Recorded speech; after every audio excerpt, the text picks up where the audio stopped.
आकाशवाणी केंद्र भोपाल से प्रस्तुत हैं प्रादेशिक समाचार। पहले मुख्य समाचार।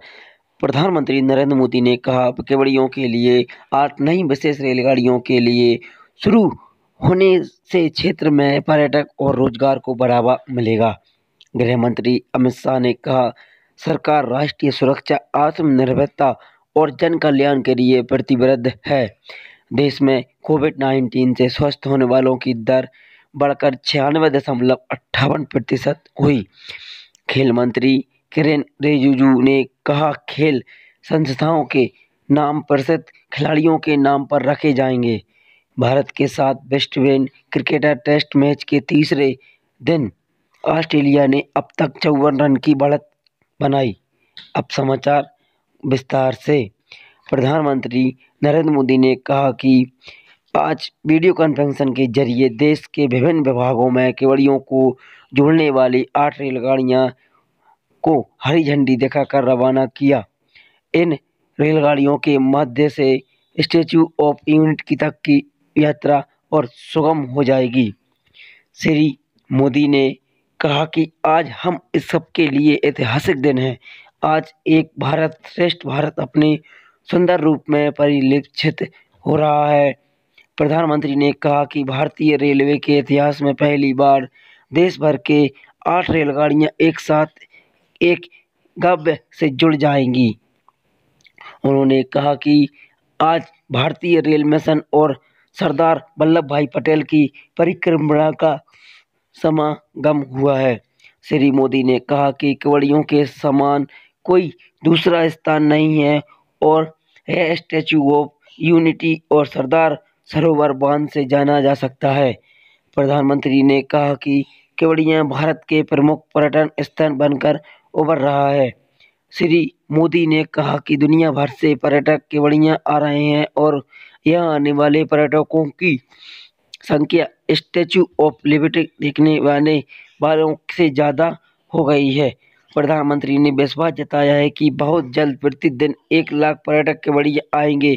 श्री मोदी ने कहा कि इन परियोजनाओं से केवड़िया के जनजातियों का जीवन भी बदलेगा। इस अवसर पर गुजरात के मुख्यमंत्री विजय रूपाणी ने कहा कि आज गुजरात के लिए ऐतिहासिक दिन है।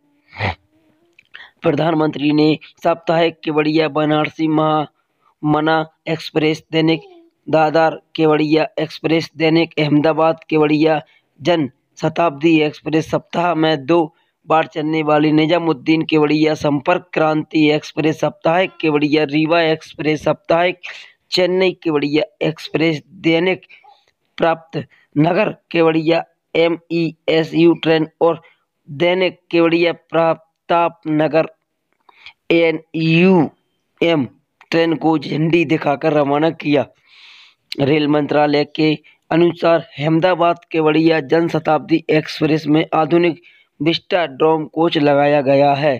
प्रधानमंत्री ने इसके अलावा दभोई चंदोई की परिवर्तित broad gauge rail line, Chandoi Kevadia नई broad gauge line, Pratapnagar Kevadia के नए विद्युतीकृत खंड और दभोई चंदोद तथा केवड़िया स्टेशन के नए भवन का भी उद्घाटन किया। गृह मंत्री अमित शाह ने कहा कि सरकार राष्ट्रीय सुरक्षा, आत्मनिर्भरता और जन कल्याण के लिए प्रतिबद्ध है।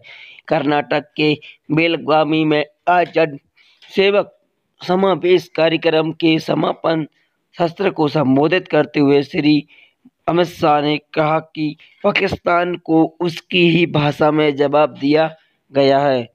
उन्होंने कहा कि आत्मनिर्भर भारत अभियान के माध्यम से देश स्वावलंबन की ओर बढ़ रहा है। उन्होंने कहा कि समाज कल्याण के क्षेत्र में सरकार घर, रसोई गैस सिलेंडर, बिजली, शौचालय और नल के जरिए जलापूर्ति के माध्यम से गरीब तबके जीवन का स्तर सुधारने का प्रयास कर रही है। गृह मंत्री ने कहा कि कोरोना महामारी के खिलाफ लड़ाई में प्रधानमंत्री नरेंद्र मोदी का सक्षम नेतृत्व काफी प्रभावी साबित हुआ है। देश में कोविड-19 से मृत्यु दर काफी कम हो रही है। जांच के और उपचार के लिए समक्ष ढांचागत चिकित्सा सुविधाएं भी विकसित हो सकी हैं। उन्होंने कहा कि देश में विकसित टीके की जगह से आज भारत में दुनिया का सबसे बड़ा टीकाकरण अभियान संभव हो पाया है। उन्होंने अर्थव्यवस्था को मजबूत बनाने के लिए देशवासियों से स्वदेशी उत्पाद खरीदने की अपील की है।